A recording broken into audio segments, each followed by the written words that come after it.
تو سیدُ الانبیاء صلی اللہ علیہ وسلم نے فرمایا الذی یتخلی فی طریق الناس او فی ظلہم، یعنی لوگوں کے راستے میں یا ان کی سایہ دار جگہوں پر بول و براز کرنا، گندگی پھیلانا، کسی درخت کے نیچے یا گزرگاہ کے اوپر گندگی اور غلاظت پھیلانے سے رسول اکرم صلی اللہ علیہ وسلم فرماتے ہیں اللہ تعالیٰ اس بندے پر لعنت نازل فرماتا ہے۔ اب یہاں پر اندازہ کرنے اب میں آگے کیا کہہ سکتا ہوں، ہم تو کم از کم ہمیں اتنی توفیق نہیں ہوتی کہ ہم اپنی گلی کے اندر گھر کے دروازے کے اندر جھاڑو پھیر دیں اور صفائی کر دیں، اور بلکہ گھر کا گند لا کر گلی میں رکھ دینا، چوکوں پر رکھ دینا، گلی کے موڑ پر رکھ دینا، اور پھر پان کھانے والے تھوک تھوک کر دفاتر کے اندر، سرکاری بلڈنگوں کے اندر، مساجد کے دروازوں پر، کسی چوک پر، کونوں کے اندر یہ پان کھانے والے کس طریقے سے غلاظت کرتے ہیں، نسوار کھانے والے کس طریقے سے گندگی پھیلاتے ہیں، کس طرح ماحول کو آلودہ کرتے ہیں۔ تو یعنی ایک بندہ پان کھاتا ہے، نسوار کھاتا ہے، تھوکتا ہے، تو اس کو بھی اسلام ایک طریقہ بتاتا ہے کہ راستے کے اندر نہ تھوکو، راستے کے اندر بولو براز نہ کرو، گند نہ ڈالو، کوڑا کرکٹ نہ پھینکو۔ تو یہ ہماری تربیت رسول اکرم تاجدار انبیاء حضرت محمد مصطفیٰ صلی اللہ علیہ وسلم فرما گئے۔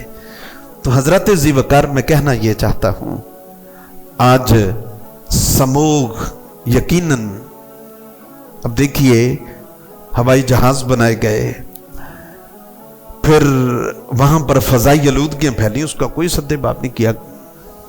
تو خیر یہ تو ایک حکومتی کام ہے۔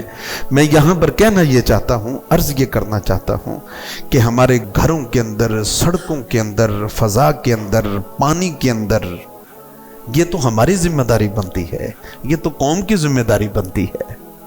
ہم کہتے ہیں جی ہوائی جہاز وہاں پر زہریلا دھواں چھوڑتے ہیں، گیس چھوڑتے ہیں، وہاں پر تو جہاز اور پائلٹ کی اور حکومت کی وجہ سے ہو گیا، جو ہماری ذمہ داری ہے کہ ہم نے پوری کی ہے۔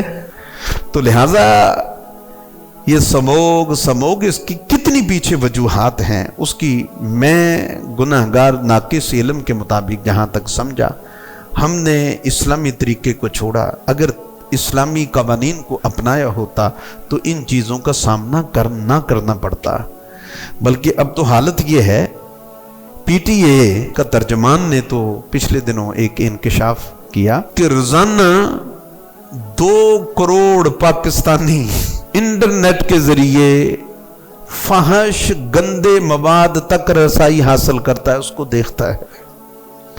2 کروڑ پاکستانی ہر روز انٹرنیٹ پر فحش اور گندی فلمیں دیکھتا ہے۔ اب یہ دماغ کا غلاظت کا سموگ نہیں؟ اور پھر پی ٹی اے نے اس پر تقریباً 8 لاکھ فحش جو ویب سائٹ تھی ان کو بلاک کیا، 8 لاکھ ان کو بلاک کیا۔ لیکن اس کے باوجود بھی کتنے پاکستانی پھر غیر قانونی طریقے سے پھر فحش مواد اور گندے مواد کو دیکھتے ہیں۔ تو لہٰذا ہمیں اپنے دماغوں کو، اپنی سوچوں کو تبدیل کرنے کی ضرورت ہے۔ جب دماغ کی گندگی نکلے گی، دل کی گندگی نکلے گی، تو انشاءاللہ ہمارے گھروں کا، گلی محلوں کا، ہمارے شہر کا، ہمارے ملک کا، پوری دنیا کا نظام سے انشاءاللہ آلودگیاں نکل جائیں گی، اور یہ سموگ کی پیچھے کیا حیثیت رہ جائے گی۔ اور یہ گندگیاں، غلاظتیں، اس کا ایک ہی حل ہے کہ پیارے نبی صلی اللہ علیہ وآلہ وسلم کے ارشادات گرامی کو اپنایا جائے۔ اللہ پاک مجھے اور آپ کو، ہم سب کو عمل کی توفیق دے۔ وما علینا الا البلاغ المبین۔